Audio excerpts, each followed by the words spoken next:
Guys, gusto ko lang ito isang na-stop over namin, no? Gusto ko lang pakita yung aircon dito.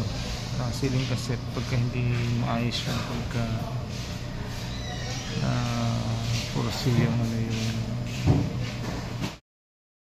pagka hindi na pursi yung ano yung taas ng ceiling, nagkakaroon ng putrod na ano dun sa unit. Ito siya, guys. Ayan siya, guys. Kita nyo yung ano may angat siya na ganun, eh. So hindi katulad nito, medyo lapat siya.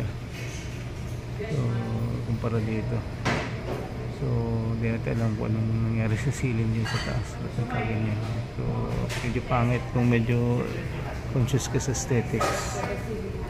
Ito na din, ano, medyo naka-incline pa yung ano niya, hinggap. So ayun, guys, pag medyo mindful ka sa mga ganun, ano, magagalit kasi architect pag ganyan. Nakaangat yung ano, mahirap ayusin, kaya ganun na kailangan aware na ganun mangyayari, kasi dapat ibaba mo ang ceiling mo para pumantay.